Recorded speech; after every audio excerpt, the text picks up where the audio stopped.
ඉතින් ඔයාගෙත් මෙන්න මේ වගේ පිම්පල්ස් තියෙනවා නම් මේ වීඩියෝ එක ඔයාට. ඉතින් ගොඩක් අය ඕනේ පිම්පල්ස් වලට ෆේස් වොෂ් එකක් කියන්නේ කියලා. ඉතින් මට හිතුණා මම යූස් කරලා තියෙන ප්‍රොඩක්ට් එකක් ගැන ඔයගලන්ට කියන්න.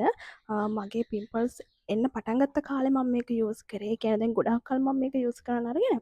හැබැයි දැන් නම් මම මේක යූස් කරන්නේ නැහැ. මම මේකේ බොක්ස් එකක් තියාගෙන හිටියා. මොකට හරි ඕන වෙයි කියලා. මේක මම ගන්නකොට නම් 3750ක් වුණා. දැන් නම් ඊට වැඩි ඇති. මොකද මේ ෆේස් වොෂ් එකට පිම්පල්ස් සම්පූර්ණයෙන්ම ඔද්ද වුණා. හැබැයි ඩේ ක්‍රීම් එකක් හරි ෆේෂියල් එකක් හරි මම කරාට පස්සේ ආපහු පිම්පල්ස් එනවා. ඒකින්ද තමයි මම මෙන්න මේක නැවතුවේ. හැබැයි මට එහෙම වුණාට ඔයාලට එහෙම නොවෙන්න පුළුවන්. ඒකින්ද තමයි මම මේක ඔයගලන්ට කියන්න ඉතින්. මොකද මේක ගොඩක් හොඳ රිවිව් තියෙන ප්‍රොඩක්ට් එකක්. ඒකින්ද තමයි මමත් මේක ගත්තේ. අත්‍තරම මට මේක වැඩ කරා. අර ප්‍රශ්නේ ඉඳ තමයි මම මේක නැවතුවේ.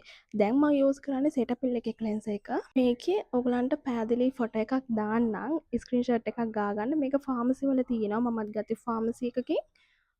මේක AD ක්ලියර් කියලා තියෙන්නේ. මම ඔයගලන්ට ෆොටෝ එකකුත් දාලා තියන්නම් ස්ක්‍රීන් එකේ. මේක ගොඩක් හොඳයි පිම්පල්ස් වලට. ඉතින් ඔයගලගේ පිම්පල්ස් තියෙනවා නම් මෙන්න මේක අරගෙන යූස් කරලා බලන්න.